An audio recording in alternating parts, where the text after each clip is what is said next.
Eh bien, bonjour à tous, j'espère que vous allez bien. Écoutez-moi les gars, comme d'habitude, pour ma part, ça va super. On se retrouve donc aujourd'hui, comme vous l'avez vu au titre, pour la vidéo sur les liquidités. Donc rien de bien compliqué, on va venir comprendre ensemble comment les liquidités sont créées, comment elles sont formées sur les marchés. On va voir ensuite comment les identifier pour pouvoir s'en servir à notre avantage, hein, c'est ça le but. Donc avant de voir tout ça, évidemment, comme d'habitude, j'en appelle à votre soutien les gars. N'oubliez pas de liker cette vidéo, je vous remercie d'avance, ça m'aide énormément, vous le savez. Donc vraiment, n'oubliez pas de liker la vidéo, de me poser vos questions en commentaire si vous en avez. Comme d'habitude, je me ferai un plaisir de vous lire et de vous répondre, de vous abonner évidemment à la chaîne si vous êtes nouveau ici pour ne rien rater du contenu qui va s'en suivre. Les liens de mon canal Telegram et de mon compte Instagram sont dans la description. Donc voilà, je vous souhaite une très bonne vidéo. À tout de suite. Donc on est parti. Donc déjà, la première des choses à comprendre avec la liquidité, en fait, c'est qu'elle compose l'entièreté du marché, hein. Tout simplement, le marché, c'est que de la liquidité. Donc à partir de là, comme on sait, on ne va pas analyser le marché n'importe où et n'importe quand, et il en ira donc de même avec les liquidités. On ne va pas venir les analyser partout, sans raison, n'importe comment. D'accord? On va venir s'intéresser au développement de la liquidité, mais uniquement quand le prix sera de retour dans des zones qui nous intéressent. D'accord? Toujours, toujours, toujours. Vous voyez, c'est toujours la même chose pour tous les concepts. On ne fait pas n'importe quoi sur les marchés. Tout est précis. Ok? Et donc, petit instant de pédagogie, j'aimerais quand même revenir avec vous rapidement sur quelles actions justement on met en place avant de commencer à s'intéresser à un trade. Ok? Donc, si vous êtes nouveau ici, n'hésitez pas à aller visionner les vidéos que j'ai sorties depuis le début sur cette chaîne et vous en saurez plus sur ma méthode. Sinon, petite piqûre de rappel pour les anciens, si je puis dire. La première chose qu'on va faire, c'est la sélection de nos zones d'intérêt HTF, comme on a fait dans la dernière vidéo. D'accord? Les zones sur du 4 heures. Ok? Les zones qui sont un peu en train de structurer l'order flow, le flux actuel sur du 4 heures, etc. D'accord? Qu'elles soient de demande ou qu'elles soient d'offre, on sélectionne ces zones. D'accord? On attend le retour du prix dans ces zones. On attend donc du coup au retour du prix dans ces zones un retournement d'order flow qui pourrait insinuer un retournement de flux monétaire et donc potentiellement pour nous une capitalisation sur justement ce retournement en prenant un trade, évidemment. Ok?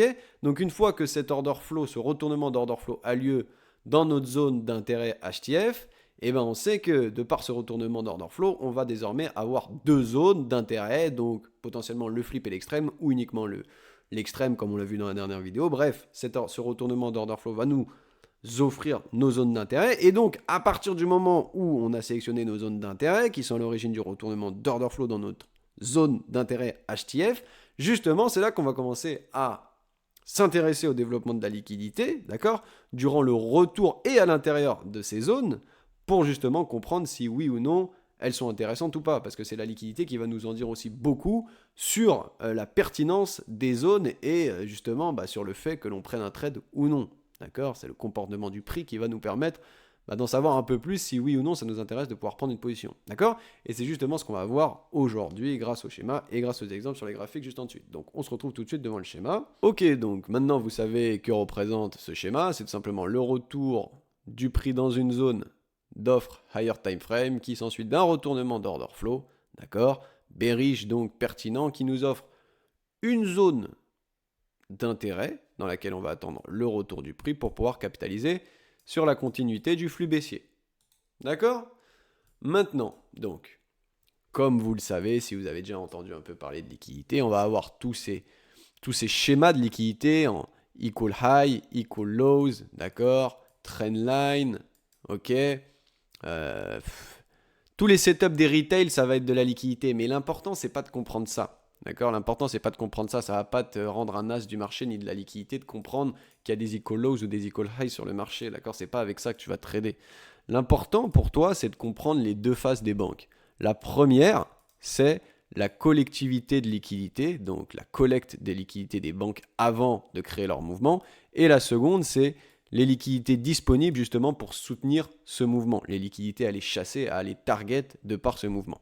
Je m'explique. La première règle, c'est que après avoir justement créé notre retournement d'order flow, qui nous offre donc une zone émettrice, une zone d'intérêt, d'accord, qui est à l'origine de ce retournement d'order flow, si les banques, elles comptent créer un mouvement au retour dans cette zone, avant, elles vont devoir créer de la liquidité et elles vont devoir en créer pour en collecter, d'accord? Elles vont devoir piéger des gens, par exemple sur un niveau d'inducement ici, comme je l'ai dit, qui est tout simplement qui est tout simplement un niveau factice créé par les banques pour que, par exemple, certains traders SMC viennent vendre ici de manière trop prématurée, au vu qu'on n'est pas encore de retour dans notre zone, d'accord, et qu'ils se fassent sortir, d'accord, que les banques puissent venir chercher leur stop loss.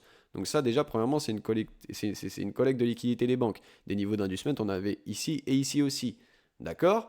Et donc, tout ça, ça permet aux banques de collecter de la liquidité, et une fois qu'elles auront assez de liquidité et qu'elles seront revenues dans notre zone, si bien sûr, on est bien aligné avec le marché et qu'on a fait une bonne analyse, là, le mouvement pourra se déclencher, d'accord? Mais pour ça, il faut que les banques elles aient déjà collecté assez de liquidités pour pouvoir le créer, ce mouvement, d'accord?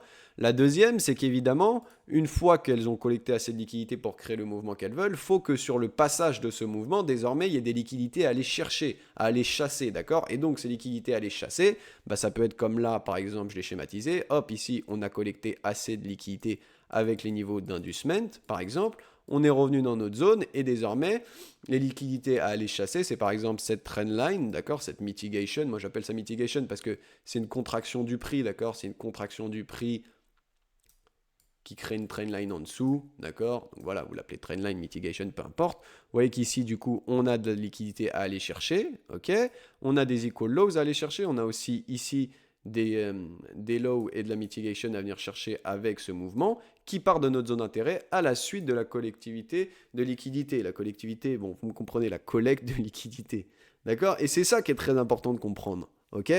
Parce que vous, ce que vous voulez, c'est de ne pas faire partie de la collecte des liquidités. D'accord? Alors je dis pas que c'est une fois qu'on a compris ça qu'on va plus jamais se prendre de stop loss ou quoi. Non.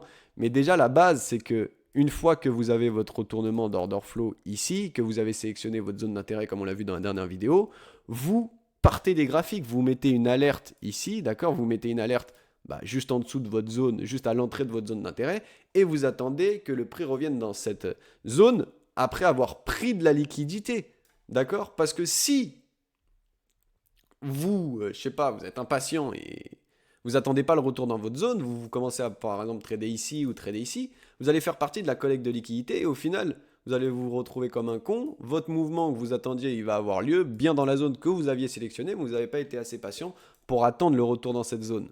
D'accord? Donc voilà, faites autre chose, allez vous faire un café ou quoi et attendez que de la liquidité soit créée et collectée par les banques et une fois que le prix revient dans votre zone, voilà, on va voir ensuite sur les graphiques comment analyser son développement pour ensuite prendre le trade et donc être en mesure de capitaliser sur le mouvement des banques qui s'ensuit de la collecte de liquidités dans laquelle vous n'avez pas été pris à partie, d'accord? Vous étiez tranquille, vous avez attendu que le mouvement revienne, que les banques aient assez de liquidités pour créer le mouvement que vous attendez dans votre zone, vous savez qu'il y a de la liquidité à aller chasser, hop, vous prenez votre mouvement et vous surfez avec les banques. Ça, c'est le scénario idéal, d'accord? Donc bien sûr que vous allez pouvoir vous prendre des stop loss dans votre zone, ça arrivera, d'accord? Peut-être comme on va le voir, je sais pas, un faux développement, un fake shock ou des trucs comme ça dans la zone sur d'une minute ou sur les secondes, si vous tradez les secondes, etc. C'est normal, on peut se prendre des stops. Mais déjà, voilà, on aura beaucoup plus de chances de pouvoir capitaliser sur le vrai mouvement si on attend vraiment le retour dans notre zone et que les banques aient collecté les liquidités qu'elles désireraient pour justement créer ce mouvement. D'accord? Donc, assez parlé, on va directement sur les graphiques tout de suite. Ok, donc on est parti devant les graphiques. Donc là, qu'est-ce qu'on pouvait voir? C'était pas compliqué, on voyait que le prix était bien revenu sur une zone d'offre, higher time frame, qu'à ce niveau-là, il s'était réaligné sur un order flow bearish, qu'il était revenu donc dans les zones d'intérêt qui avaient créé ce retournement d'order flow et que de là, il avait commencé son flux baissier. Donc là, actuellement, on est bien dans un flux baissier, on ne peut pas se tromper, on fait des plus bas de plus en plus bas, des plus hauts de plus en plus bas, on est bien dans notre flux baissier, très bien. Et ce qui était intéressant de voir récemment, c'est que le prix était en train de se confronter à cette zone de demande assez conséquente, d'accord? Cette zone de demande assez conséquente, qu'il y a réagi à cette zone de demande et qu'au final, il l'a cassée, d'accord? Donc, quand on voit que le prix revient sur une zone de demande comme celle-ci, qui réagit à cette zone et qu'au final, il vient la casser par une violente impulsion après sa réaction, d'accord? Ça veut dire quoi? Ça veut dire qu'on a une zone d'interaction entre l'offre et la demande qui a été gagnée par les vendeurs, donc par l'offre, et donc on a bien une zone de flip qui est donc pour nous une zone d'intérêt. D'accord? Tout simplement. Voilà, on a vu ça dans la dernière vidéo. Ok? Cette zone de flip, comment on peut la confirmer qu'elle est bien valide? de par les biais de liquidité, c'est justement le sujet de la vidéo d'aujourd'hui. Est-ce qu'on avait des niveaux de liquidité à prendre avant le retour dans notre zone? Oui, on en avait, d'accord? Donc une fois que le prix revient dans notre zone, on sait que c'est une zone potentiellement intéressante pour nous pour prendre un trade. Les concepts de liquidité de base ont été respectés, on a pris des liquidités avant de revenir dans la zone, donc là on peut dégraisser en unité de temps et venir voir sur du 1 minute qu'est-ce qui s'est passé. Et qu'est-ce qu'on voit sur du 1 minute? Donc c'est très simple, on voit que la première des règles, qui est la collecte des liquidités des banques, d'accord, elle a bien été réalisée, ok? Niveau d'inducement, niveau d'inducement, et où est-ce que toute cette collection de liquidités a eu lieu? En dessous de notre zone d'intérêt à nous, d'accord? Et c'est pour ça que je vous dis, mettez-vous une alerte sur la zone d'intérêt, allez faire autre chose et attendez que vous soyez déclenché, attendez que votre alerte soit déclenchée pour revenir sur les graphiques et ensuite se concentrer sur le développement du prix qu'il y aura dans la zone d'intérêt. Mais sinon, si vous n'êtes pas patient, vous allez faire partie de l'inducement, d'accord? Vous allez faire partie de la collecte des liquidités des banques avant le retour dans la zone d'intérêt qui va justement émettre potentiellement le mouvement en question qui va continuer le flux qui est donc ici baissier, qui est déjà présent sur le marché, d'accord? Voilà, c'est toujours la même chose. Le marché, il avance, d'accord, mais pour avancer, il a besoin de collecter des liquidités sur son passage, d'accord, revenir dans la zone qui a créé la dernière impulsion et continuer. Et ensuite, il va refaire la même chose. Collecter des liquidités, continuer, collecter des liquidités, continuer, jusqu'à ce qu'au final, on vienne changer de flux, d'accord, et qu'on fasse la même chose, collecter des liquidités, revenir sur la zone, continuer, collecter des liquidités, revenir sur la zone, continuer. D'accord? Donc vous, votre but, c'est de trader uniquement depuis les zones émettrices, d'accord? C'est de ne pas trader comme des imbéciles là où la liquidité, justement, va être collectée par les banques pour au final créer le vrai mouvement linéaire qui va continuer le flux, actuel du marché, d'accord? Donc comme je vous ai dit, respectez la règle numéro 1 et attendez la collecte des liquidités. Et là, on voit bien que de par ce range, il y en a beaucoup qui ont vendu, d'accord? Vendu ici, précipité, prématuré, et au final, ils sont tous sortis de par ce violent mouvement de liquidation qui vient comme par hasard s'échouer dans notre zone. D'accord? Donc ne faites pas partie de la collecte des liquidités et attendez que le prix revienne dans vos zones. D'accord? Mais là, ce qu'on pouvait observer, donc si vous étiez patient et que vous aviez attendu la collecte des liquidités, c'est qu'elle avait bien été réalisée et que du coup, notre règle numéro 1 a été respectée. Donc ça, c'est top. Notre zone de liquidité, notre zone d'intérêt, pardon, elle est validée, d'accord? Ensuite, la règle numéro 2, elle était d'ores et déjà validée aussi, parce que ici, qu'est-ce que c'est? C'est tout simplement des liquidités qui ont été créées pour soutenir le mouvement qui va partir de notre zone, d'accord? Ici, on réagit à rien sur la gauche, d'accord? C'est pas du tout des zones de demande, c'est tout simplement des equal lows, hein, tu vois? Hop, liquidité. Il y en a en plus qui vont venir sûrement acheter sur ces niveaux parce qu'ils pensent que c'est des zones de demande. Du coup, voilà, c'est pareil, c'est de l'inducement disponible pour le mouvement qui va sûrement partir de la zone émettrice de continuation de flux. D'accord? Voilà, donc nos deux règles, entre guillemets, ont été respectées. Maintenant, ce qu'on peut faire, c'est s'intéresser au développement du prix dans notre zone, justement. Et qu'est-ce qu'on va attendre? Comme sur du 15 minutes, on va attendre que l'order flow se réaligne sur du 1 minute avec le flux actuel, qui est donc bearish. Donc voilà, notre dernière zone de demande sur du 1 minute est bien cassée par le prix.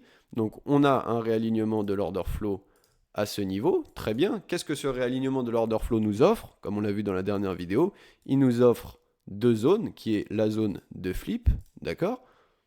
Hop. Très bien. Et notre extrême, d'accord? Comment on va savoir si le flip et l'extrême sont valides? En fonction du développement de la liquidité autour de ces zones. D'accord? Donc là, pour que le flip soit valide, il faudrait que, comme on le sait, on ait un niveau de liquidité à prendre avant de revenir dedans. On va voir si c'est le cas. D'accord? Non, ce n'est pas le cas. Il n'y a aucun niveau de liquidité qui est pris avant le retour dans notre flip. On est bien d'accord. C'est plutôt le flip, je vais enlever ça qui faisait office d'alerte. C'est plutôt le flip qui va passer en liquidité, d'accord? C'est plutôt le flip qui va passer en liquidité et qui va donc nous valider l'extrême, parce que là, on voit bien qu'on a deux petits niveaux de liquidité, d'accord? Qui sont pris par le marché. Et donc, au retour dans notre extrême, on aura validé la règle de une prise de liquidité avant notre retour en zone d'intérêt. Donc très bien, là, le prix n'est pas revenu dans notre extrême, donc il n'y a pas encore de trade à prendre. On va voir comment le prix se développe. Donc voilà, il crée des niveaux de liquidité ici, il les prend. Il crée un petit niveau de liquidité ici, il vient le prendre. Si vous voulez rentrer directement ici, vous pouvez. D'accord? On a bien eu un réalignement de l'order flow, ok? qui provient d'une zone d'intérêt, d'accord, qui est en adéquation avec le flux actuel du marché qui est baissier. Donc ici, vous pouvez très bien prendre votre trade. Est-ce qu'on a des liquidités disponibles? On en a, d'accord, on l'a vu. On a des liquidités disponibles pour soutenir le mouvement. On voit qu'ici, on est revenu dans notre zone d'intérêt 1 minute avec cette espèce de schéma en mitigation comme on a vu sur les schémas. D'accord? Hop, trendline, ok? Ici, si j'irais sur les secondes, ça serait beaucoup plus frappant, d'accord? On va pas encore parler des secondes dans cette vidéo, mais ça serait encore plus frappant. Ici, on voit bien que, voilà, on a une belle trendline qui est prête à se faire casser par le prix, d'accord? On a pas mal de niveaux de liquidité. Vous voyez, c'est fractal hein, sur le marché. Tout est vraiment, c'est très fractal, surtout en termes de liquidité, ce qui se passe sur du 15 minutes, ce qui se passe sur du minute, ce qui se passe sur les secondes, c'est toujours les mêmes schémas. Ici, on a plein de niveaux de liquidité, d'accord? On a plein de niveaux d'inducement. 1, 2, 3, hop, on fuse, on revient dans notre zone d'intérêt émettrice du réalignement d'order flow sur du 1 minute. C'est comme sur du 15 minutes, vous voyez? Hop, on est venu dans notre zone d'intérêt, on s'est réaligné sur l'order flow, on a donc une zone d'intérêt 1 minute qui est à l'origine de la création de ce réalignement de l'order flow. On a des zones d'inducement, donc une collecte des liquidités avant le retour dans notre zone, et on a des liquidités disponibles pour soutenir le mouvement qui va partir de cette zone. Vous voyez, c'est toujours le même schéma et ça se répète, d'accord? Donc quand on le comprend sur du 15 minutes, on le comprend sur du 1 minute et on le comprend sur les secondes, même si les secondes, on y reviendra plus tard, d'accord? Est-ce que je peux effacer ça? Oui, parfait. Donc, on va revenir sur du 1 minute pour aujourd'hui, ok? On voit que donc on revient dans notre zone, qu'on a des liquidités disponibles. Bah, hop, vous pouvez presser la gâchette, hein, n'ayez pas peur. Au pire des cas, vous prenez une perte et c'est pas la fin du monde vu que c'est une perte totalement justifiée qui respecte notre plan, d'accord? Maintenant, on va dire que si vous n'étiez pas ici, je vais revenir dans le temps, si vous n'étiez pas assez serein, on va dire, pour entrer ici, même si normalement il n'y a pas raison, on va dire, vous pouvez attendre, entre guillemets, que le flux baissier se remette en place sur du 1 minute, c'est-à-dire qu'après avoir réaligné l'order flow, que voilà, ce bas-là se fasse casser et qu'on commence donc un schéma en plus bas de plus en plus bas et en plus haut de plus en plus bas. D'accord? C'est une possibilité. Dans ce cas-là, il faudrait attendre que le prix revienne dans cette zone, d'accord? Avec ces niveaux de liquidité-là à prendre avant, donc ça serait plutôt dans vraiment cet extrême-là, d'accord? Et donc, vous pourriez prendre une position ici, d'accord? Dans le sens où, voilà, maintenant on sait que l'order flow s'est réaligné, on est revenu, on n'a pas réussi à prendre ce plus haut, on en a créé un nouveau de plus haut de plus en plus bas, et donc théoriquement, au vu qu'en plus on a créé un nouveau plus bas de plus en plus bas après celui-là, on va revenir ici et on va commencer ce flux baissier, d'accord? Ce qui serait logique après un retournement de l'order flow. Donc vous pouvez aussi au pire vous positionner comme ça et ça marche aussi. Maintenant, moi personnellement, j'aurais été plus fan d'une entrée directement après le réalignement de l'order flow dans notre zone d'intérêt 15 minutes, d'accord? Au vu qu'on a des liquidités disponibles ici, qu'on a pris toutes ces liquidités là juste avant, d'accord? Qu'on prend des liquidités avant le retour dans notre zone d'intérêt M1, qu'on a des liquidités aussi qui sont créées sur du 1 minute comme on l'a vu. Donc, je vois pas pourquoi vous pourriez pas rentrer ici. N'ayez pas peur, rentrez ici si vous voulez après, bon voilà. Faites ce que vous voulez. Voilà, je vous ai montré les deux possibilités. Moi, personnellement, ça serait plus comme ça que j'aurais pris le trade. Et donc, qu'est-ce qu'on va target? On va venir target tout simplement ces liquidités-là, d'accord? On va venir target ces liquidités-là. Ok? On va venir target ces liquidités-là parce qu'on sait que, comme j'ai dit, comme un aimant, le prix va venir se coller à ces liquidités. Vous voyez, une fois qu'on est venu, qu'on a liquidé tout le monde ici, d'accord, que les banques ont donc assez de liquidités pour créer le mouvement de continuation de flux, qu'on revient dans notre zone d'intérêt 15 minutes, d'accord, qu'on se réaligne sur l'order flow, qu'on fait aussi ici un petit inducement avant de revenir dans notre zone d'intérêt qui a créé ce réalignement de l'order flow sur du 1 minute, boum, on fuse et on va tout de suite s'aimanter à ces liquidités-là qui ont été créées spécialement justement pour ce mouvement, d'accord? C'est tout simple. Donc bien sûr, vous pouvez target encore plus bas que ces liquidités si vous voulez.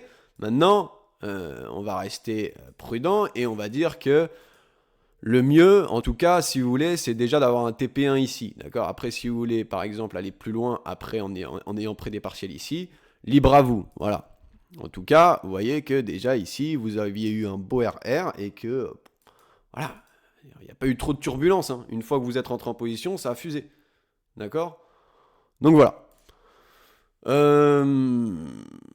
Je pense que voilà, c'est On a vu à peu près tout ce qu'il y a à comprendre sur les liquidités. Le plus important, voilà, comme je vous l'ai dit, c'est de comprendre que les banques, premièrement, elles ont besoin de collecter des liquidités, d'accord? Après avoir créé, par exemple, un retournement d'order flow, si on a une zone d'intérêt, elles ont besoin de collecter des liquidités avant le retour en zone, tout simplement pour pouvoir créer le mouvement qui est censé apparaître dans ce retour en zone, d'accord? Et qu'elles ont besoin d'avoir des liquidités disponibles pour pouvoir justement soutenir ce mouvement, d'accord? Une fois que vous avez compris ça, comme on l'a vu, que ça soit sur du 15 minutes, d'accord? Que ça soit sur du 15 minutes ici, que ça soit sur du 1 minute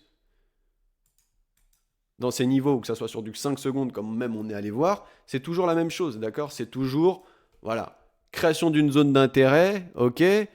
Collecte des liquidités, retour dans notre zone d'intérêt, puis, si des liquidités sont disponibles, mouvement linéaire qui s'enchaîne, d'accord? C'est tout le temps comme ça, ok? Ça va pas plus loin que ça. Donc voilà les gars, comme je viens de le dire, la vidéo touche à sa fin. Pour conclure, ne vous prenez pas la tête, soyez pédagogue dans votre approche, appliquez tout simplement les concepts que l'on a pu voir ensemble auparavant. Commencez par identifier le biais directionnel du marché, ensuite vous allez sélectionner vos zones d'intérêt lorsqu'elles se formeront, puis ensuite, comme on le voit aujourd'hui, vous allez analyser le développement du prix, qui sera donc le développement de la liquidité, tout simplement autour de ces zones. D'accord? Rappelez-vous toujours que les banques auront besoin de collecter des liquidités avant de créer le mouvement sur lequel vous comptez capitaliser. Donc, c'est très bien. La seule chose que vous avez envie, c'est de ne pas faire partie de cette collecte de liquidités. Et maintenant que vous savez qu'elle existe, vous n'avez plus d'excuses pour être patient et attendre que le prix revienne dans votre zone. D'accord? Si vous comptez trader avant que le prix revienne dans les zones que vous avez sélectionnées et qui ont créé des choses pertinentes sur le marché, comme on l'a vu, on ne va pas y revenir, d'accord? Et ben voilà, c'est de votre plein gré que vous allez dans la gueule du loup et que vous allez prendre des pertes. D'accord? Donc voilà, la patience est un skill à maîtriser sur le marché. Autant déjà savoir où est-ce que on ne peut absolument pas trader, ça va nous permettre de prendre moins de pertes et de maximiser les chances que l'on puisse capitaliser sur les mouvements que l'on attend de par notre analyse. D'accord? Donc ne biaisez pas votre propre analyse en essayant de trader de manière prématurée dans des zones qui ne sont pas là pour être tradées. D'accord? Attendez que les collectes de liquidités soient faites, que le prix revienne dans les zones que vous avez sélectionnées en tant que zone d'intérêt et qu'ensuite vous puissiez du coup capitaliser sur le mouvement pour ensuite faire le maximum de profit possible. Ok? Seconde chose qu'on a vue, soyez aussi vigilant à la création de liquidités disponibles justement pour le mouvement sur lequel vous souhaitez trader. D'accord? C'est une chose aussi très importante. On a vu de quelle manière peuvent se former ces liquidités, que ce soit des equal lows, des trendlines, des niveaux d'inducement. Comme je l'ai dit, le plus important, c'est pas forcément de comprendre ça. Le plus important, c'est de comprendre la différence entre ça, d'accord, et ça.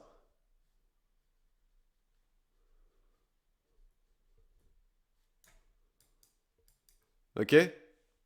Est-ce que là, c'est des equal lows, des trucs, j'en ai rien à foutre en fait.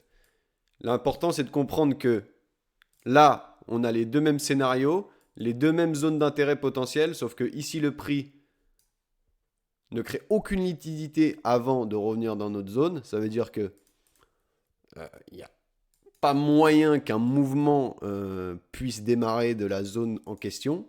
Par contre, ici, il crée de la liquidité, il crée de la liquidité, il crée de la liquidité, il revient dans notre zone, il a laissé des liquidités disponibles pour le mouvement auquel on s'attend. Donc là, oui, c'est validé. Si vous savez faire la différence entre ça et ça, eh ben c'est carré, vous avez compris. Ok? Le sujet de la liquidité, c'est un sujet assez vaste. Donc aujourd'hui, on a vu ce qui est le plus important pour moi à comprendre vis-à-vis de mon plan et du coup de ce que je vous apprends depuis le début sur cette chaîne. Ok? Maintenant, si vous avez encore des questions ou des zones d'ombre quant à la liquidité, bah déjà n'hésitez pas à me poser en commentaire la question. Si bien sûr ça devient quelque chose de très spécifique et de compliqué à répondre simplement sur un commentaire YouTube ou quoi, je ferai une deuxième vidéo sur le sujet. Je suis ouvert à pouvoir faire une deuxième vidéo sur le sujet si je vois que certains d'entre vous ont encore des questionnements quant à la liquidité. D'accord? Donc n'hésitez pas à m'en faire part en commentaire et potentiellement je pourrais faire une seconde vidéo sur le sujet. Ok? Voilà. Donc, Comme d'habitude, les gars, n'hésitez vraiment pas à liker cette vidéo, je l'ai déjà dit au début, mais vraiment ça m'aide. Donc pour ceux qui sont encore là à la fin, ceux qui ont vraiment pris le temps de la regarder jusqu'au bout, faites-moi plaisir, n'oubliez pas de mettre un like sur cette vidéo, je vous remercie d'avance pour ça. Comme je l'ai dit, si vous avez des questions, posez-les moi en commentaire ou des idées de vidéos sur la liquidité parce qu'il y a des choses que vous n'avez pas compris, dites-le moi en commentaire. Voilà, Telegram dans la description, n'hésitez pas à le rejoindre. Et sinon, bah, je vous souhaite une très bonne semaine, les gars. Tradez de manière safe. Ok, c'est la fin d'année, donc tradez de manière safe. On n'est pas dans une course, mais dans un marathon. Rappelez-vous ça tout le temps quand vous êtes sur les marchés. Ok, ne vous précipitez en rien et restez patient. D'accord? Je vous souhaite une très bonne semaine. On se retrouve très bientôt. Tchuss, les gars.